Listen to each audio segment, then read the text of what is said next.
Underground, Part 1, Chapter 9. Gentlemen, I am joking, and I know myself that my jokes are not brilliant, but you know one can take everything as a joke. I am, perhaps, jesting against the grain. Gentlemen, I am tormented by questions. Answer them for me. You, for instance, want to cure men of their old habits and reform their will in accordance with science and good sense. But how do you know, not only that it is possible, but also that it is desirable to reform man in that way?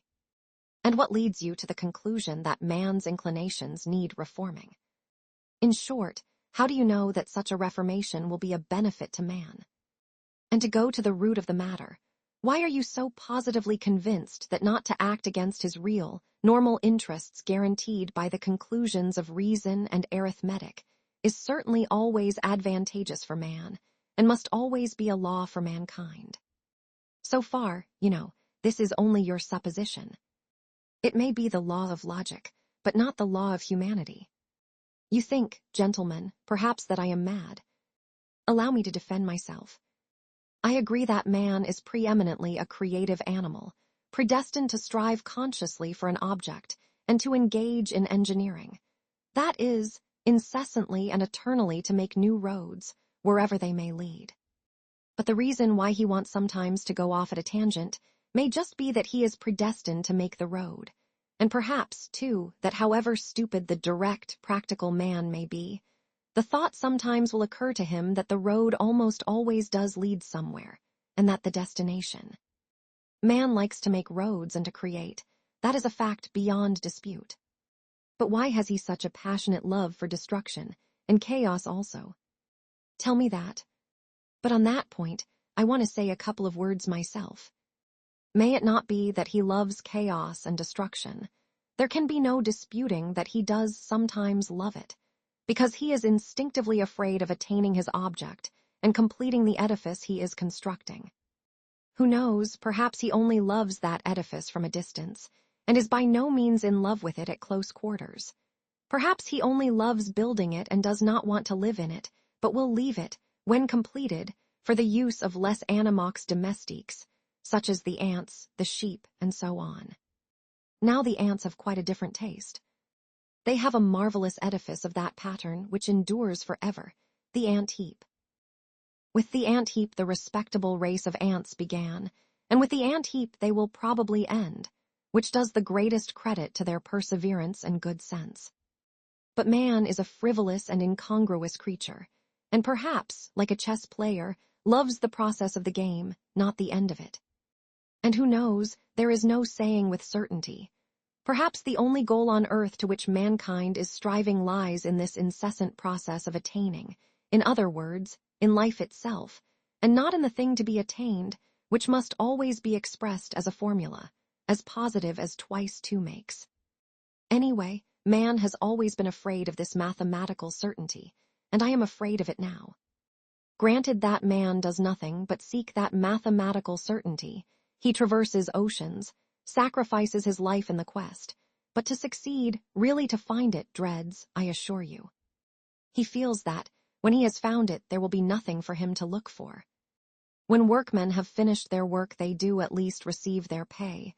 They go to the tavern, then they are taken to the police station, and there is occupation for a week. But where can man go?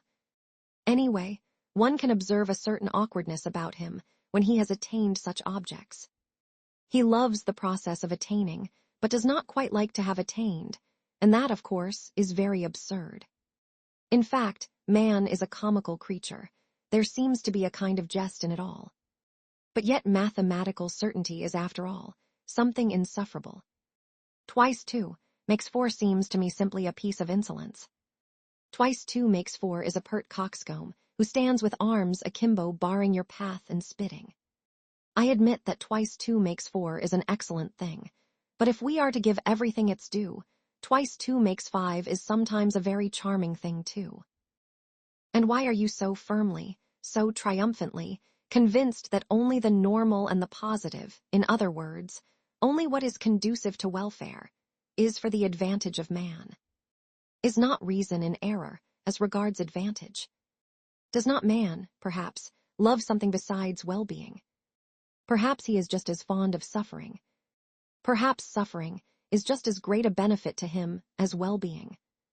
Man is sometimes extraordinarily, passionately in love with suffering, and that is a fact.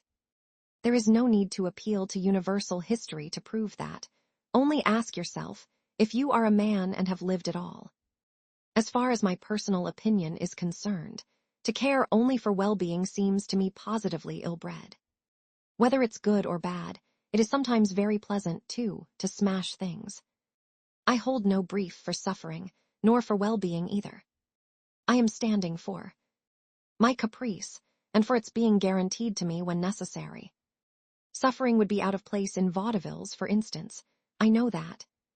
In the Palace of Crystal, it is unthinkable.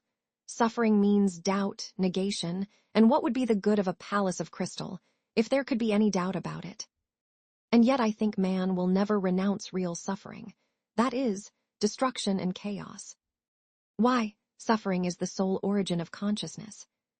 Though I did lay it down at the beginning that consciousness is the greatest misfortune for man, yet I know man prizes it and would not give it up for any satisfaction. Consciousness, for instance, is infinitely superior to twice 2 makes 4. Once you have mathematical certainty, there is nothing left to do or to understand. There will be nothing left but to bottle up your 5 senses and plunge into contemplation. While if you stick to consciousness, even though the same result is attained, you can at least flog yourself at times, and that will, at any rate, liven you up. Reactionary as it is, corporal punishment is better than nothing.